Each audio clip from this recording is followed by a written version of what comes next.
everyone, welcome back to my channel. I'm Juliet and this is my channel Mama Tried. Today I'm going to be sharing with you guys my labor and delivery story.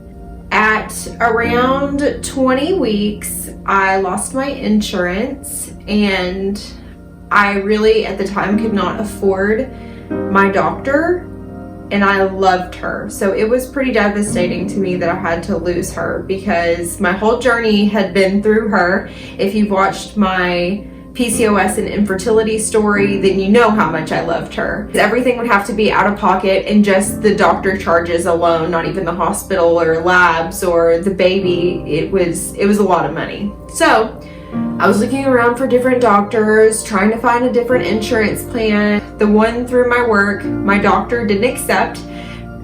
The one that I could afford anyways, which it was still pretty outrageous because insurance is just ridiculous. I ended up going with a midwife, and I was planning on having a all-natural birth at a birthing center. So that's what I went with. So around 20 weeks, I switched over to a midwife, and I started visiting a birthing center about 30 minutes away from home. Her cost was a lot more affordable than other options that we had, and it was all up front. So we had already paid her the full amount. We paid it within a few months, and then we didn't have to worry about it after the baby was born. Now that you have a little bit of back history, my due date was May 29th. I actually went into labor at 36 weeks. I'm a first-time mom, never been in labor before, never been pregnant before. I didn't really know what real labor was like. I had had Braxton Hicks for a while, but I wasn't sure if those are real contractions, what I was going through.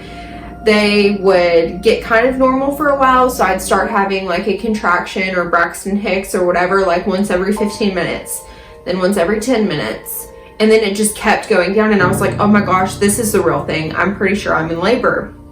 And I contacted my midwife, and with a birthing center, by law, you actually cannot use a birthing center before 37 weeks. So I had 1 week to go until I was legal to have my baby at the birthing center. Instead of, oh, your baby's ready and ready to come out, she gave me, and please correct me if I'm saying this wrong, but she gave me a tincture. I'm sorry, I've never heard that word before, but it was like something that I mixed up in water or juice or whatever to take, and it was supposed to slow down my contractions, and it did.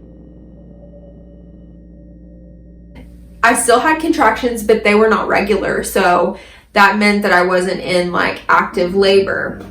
So this happened until I was about 41 weeks pregnant. I saw her, I want to say it was every week. In the beginning, everything seemed fine, and it seemed like a great experience for myself and the baby, and I was all into the natural way of doing everything. In my mind, it was going to be fine. I wasn't going to have any complications. Well, I had been texting my midwife, and she actually went out of town. She booked a vacation after I was already her patient. She booked a vacation and left for a week at my due date. And she's like, oh, most first-time moms, they don't have a baby until 42 weeks. But you gotta remember, I started going into labor at 36 weeks, but she really wasn't concerned. And I'm really not here to talk crap about my midwife. I'm really not. I'm just sharing my experience with you guys because it was pretty traumatic and frustrating, and all of the things that you definitely don't want to deal with whenever you're pregnant. So I went from this doctor who I loved, who gave me hope, who was always there for me, to this midwife who didn't really seem to care about me that much. And that was pretty weird. But I was like, it's the all natural way. Like, she's all trust your body and all that. So I'm like, okay. Well, like I said, I'm a first time mom, so I'm not going to know if something bad is happening. I was past my 40 week, and I was miserable. My edema was so bad. Like, I didn't even look like the same person. My ankles were huge, my feet were huge, I couldn't wear normal shoes anymore, my face was so puffy, I could barely walk. I mean, I was miserable. I was the definition of miserable. That morning when I woke up, I was like, dude, I'm in labor. And at the time, my husband actually took off a couple of days at work because we thought it was the real deal, but then it would kind of dissipate. So I would have normal contractions. I'd be up all night long and having contractions, and they'd be like every 10 minutes apart, every 7, 6, 5, 4, 3, 2, 1. And then I would be like, all right, this is the real thing. I'm really in labor. And then they would just kind of like 15 minutes would go by, and then I'd have another one. At 41, almost 41 weeks, I texted my midwife and said, you know, I'm pretty sure I'm in active labor, or I feel like there might be something wrong because I'm going into it and then it's kind of going away. I'm going into it and it's going away. I texted her and she said, oh, well, I'm actually on vacation. Okay, like, you're one of your very few patients this is my due date range and you decided to take vacation. Okay. So she's like, you need to schedule an appointment with this OB that I know and go have a BPP done. And that's when they go in and do an ultrasound, check the placenta, the amniotic fluid, and check the baby, their heart rate, and everything like that, just to make sure that everything's okay. I called the office immediately after I got off the phone with her, made an appointment for the next day. Mind you, I've never met this OB before, never been in this office. I know none of the staff. I'm not even from this town. I go into the office and the nurse checks my blood pressure and she's like, oh, honey, you might be in labor. I'm pretty sure you're in labor. And I'm like, yeah, okay, I knew that. But my midwife's not listening to me. The OB actually did the ultrasound herself.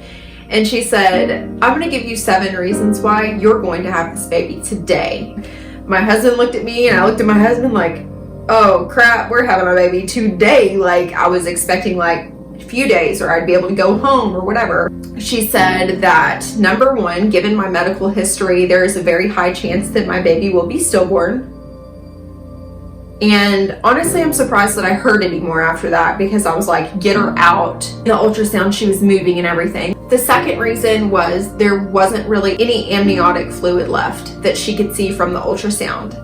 The third reason was that my edema was really bad and she'd never met me before, so the fact that she noticed that right off the bat's pretty bad. The fourth reason was I had really high blood pressure. The fifth reason that she gave me was the baby's probably under stress. The sixth reason was the placenta was mostly calcified, which means that the baby did not have a food source. And the seventh reason was I was almost 41 weeks pregnant. She said to go ahead and meet her across the street at the hospital. And my heart was breaking by the second because the fact that I wanted this baby for so long and all the things, I mean, all the planning that you go into whenever you're pregnant. Like I had lists and the way I was going to birth and the essential oils I was going to use, how I was going to do a medicine-free birth and all these things. And she's like, meet me at the hospital right now.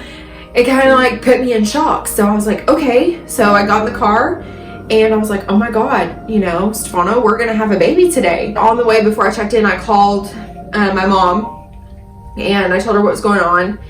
And she said she would meet me there as soon as possible. Then I texted my midwife and I said, I'm going to the hospital to have the baby today. I'm trying to get admitted into the hospital. I'm trying to do all the check-in stuff. And she's like blowing up my phone. And so I finally answer and she's like, why are you at the hospital? And I was like, because the OB told me to meet her here and she gave me 7 reasons why I needed to have the baby today. And she kind of seemed like ticked, like like it was unnecessary. And at that point, I'm just like, for whatever, you know, I don't have to deal with you anymore. Like, I paid you for all of these services and you really didn't give me any. This is not trying to be like a negative video towards midwives or birthing centers, because I still believe that that is a fantastic way to have your children. However, it was not the right way for me. And I feel like I could have had a better midwife in a better situation. So if you're considering that, it could be a totally different experience than what I had. Anyways, I get checked into the hospital. I was strep B positive, so they immediately gave me antibiotics and started Pitocin immediately. And my husband's like, okay, well, I'm gonna go ahead and get our bags because I don't think I'm gonna have a moment to. And my parents didn't have a key to the apartment, so we didn't really have a way to get all the things that we needed. So my husband ran home he went to go gather the things, so I was all alone because no one was there with me yet. Like I said, I'm in this town that I've really never been to before, minus my doctor's appointments with my midwife, and I've never been in this hospital a day in my life. I know none of these nurses personally. I know nothing. I'm alone in this hospital by myself. And I started having contractions again, or they seemed like they were more frequent than they were before because they were kind of scattered. And about 15 minutes after giving me the Pitocin, my doctor came in and she said she was going to break my water. She tried to break my water 6 times and nothing came out. So she's already saw in the ultrasound that there really wasn't that much amniotic fluid left, and she's trying to break my water and there's really nothing there. And so they kind of sat me up a little bit and they waited 30 minutes. 30 minutes later, my parents were there. They weren't playing. Like, they probably sped to the hospital. At that point, they checked to see if any fluid had come out, and it did, just a tiny bit, but it had a brown tinge to it. And so that means that the baby could have had a bowel movement in the womb, which would mean that she was under stress, and that was a red flag. And so they were monitoring me with a little belly band type thing, and while my parents were there, I was kind of talking with them and everything, and her heart rate kept going away, and so they would adjust it and go away again, they'd adjust it, and then it dropped, and I heard the machine going off, and then 3 nurses came in and they kind of like flipped me on my side. At this point, Stefano had come back and they flipped me on my side, and about 15 minutes later it happened again. So they came back in and flipped me on my side. Whenever they came in to check me, I was almost 5 centimeters dilated. 30 minutes later, it happened again.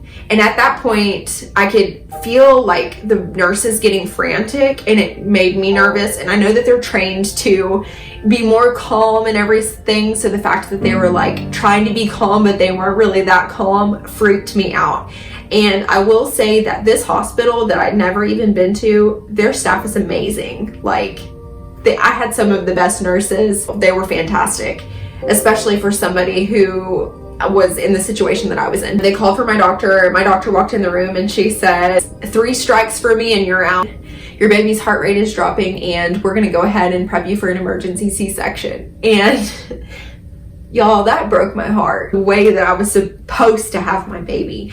It was supposed to be this magical experience where I went in and I kind of got to walk around with my husband holding me, and I got to push through contractions with breathing and listen to calming music, have essential oils, get to lay in a tub, maybe do a water birth.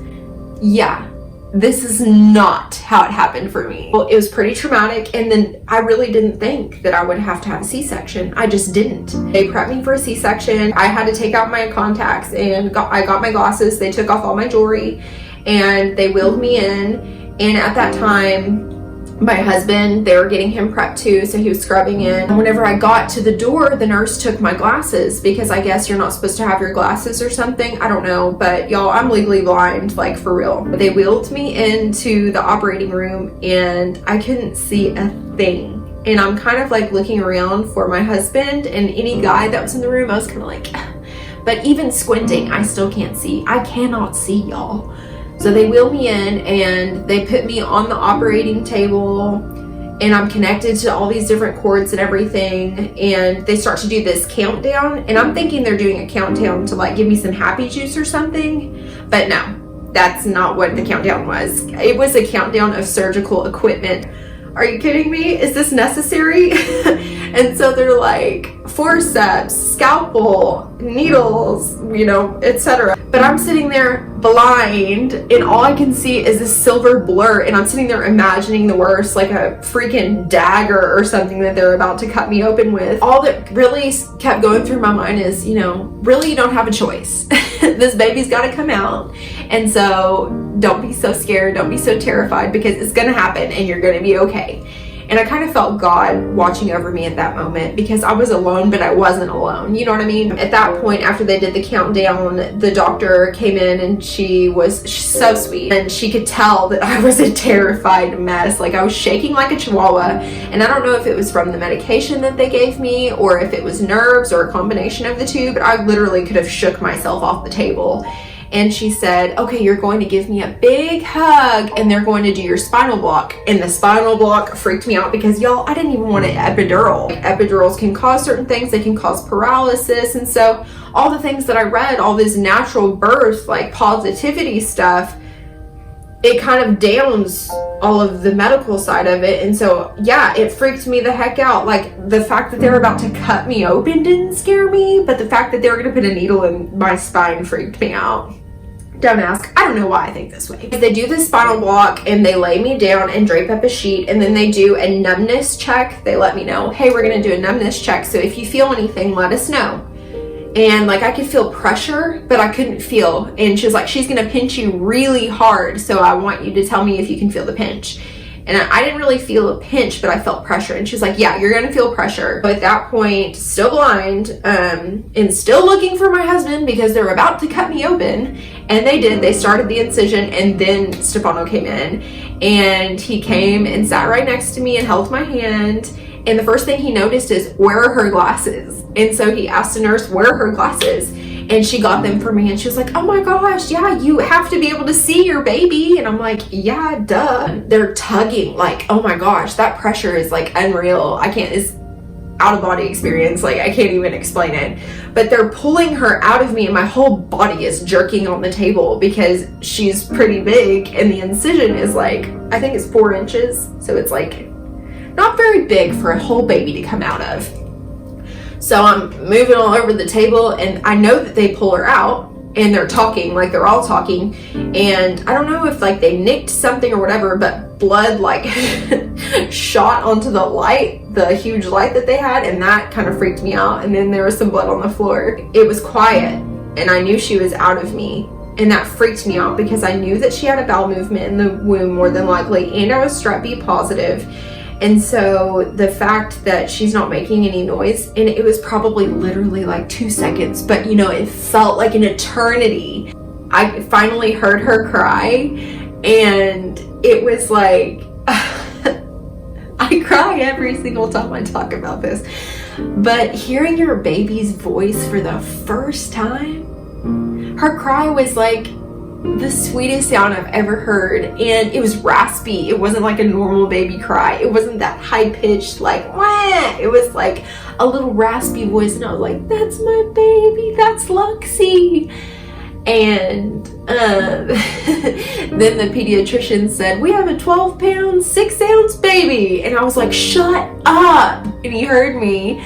But the reason it was so funny is whenever I was pregnant, I would have all these dreams that I gave birth to a toddler. He was like, no, I'm just kidding, 8 pounds 4 ounces. And I was like, oh my gosh, like all I want to do is see her. And he was like, Dad, you want to come cut the cord? And I can't move because they're stitching me up and everything, but oh my gosh, I just wanted to see her so bad. So Stefano went over and cut the cord, and then the pediatrician came over real quick to like give me a glimpse of her, but she was like covered in goo, you know, and I was like, oh my gosh, you know, she's beautiful. And he was like, okay, Dad, I need you to take her to the nursery. And Stefano was like, what, you want me to take her by myself? And he's like, yeah, that's your baby. Stefano walked her over to the nursery, and so mind you, I only saw her for half a second. She was covered in goo. And then they wheeled me off into the recovery room. The nurse was asking me all these questions. I don't know if she was going to see like if I was mentally okay, and that's why she was asking me random questions, or if she was just trying to keep me calm or what.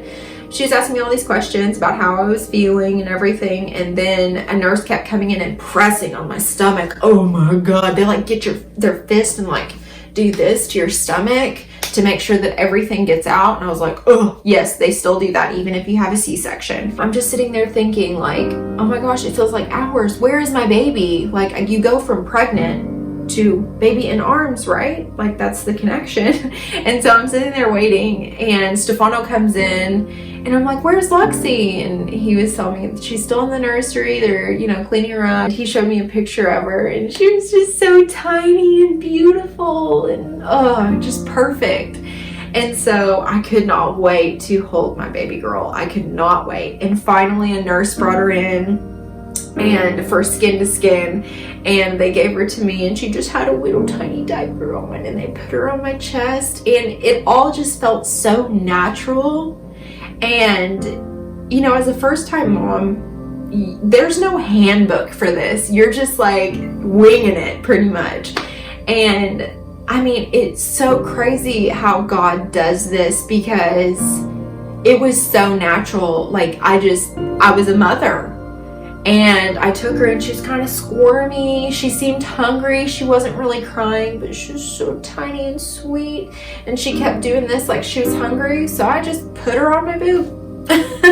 And nobody had to tell me anything, and she latched instantly, like perfect. She was hungry. The placenta was calcified, so her food source was pretty much depleted, and she's like coming out like, Mom, I'm hungry. She latched on, and she stayed latched on for the rest of the time I was in recovery. All of our family was there, and they got to see her, and she stayed latched. She wasn't letting go.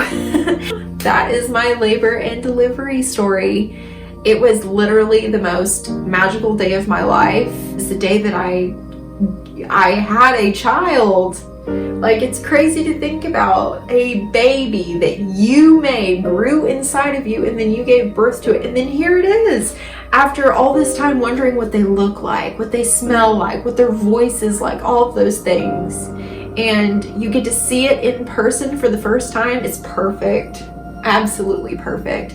So don't let my story, if you guys are watching this and you're pregnant, don't let it scare you, because no matter which way it goes, you're still gonna hold your baby, and it's still gonna be perfect, because I just had to get over the fact that my planning and all of my work and research and everything was for nothing. That is my labor and delivery story, you guys. I hope you enjoyed it. If you did, please like this video and subscribe to my channel for more of my content. Also, if you'll just share your experiences with me in the comments down below. Did you have a C-section? How did it go for you? Was it planned? Was it not planned? Did you have a natural birth? I really want to know these things. So if you will, just comment them. I'll see you guys next time. Bye.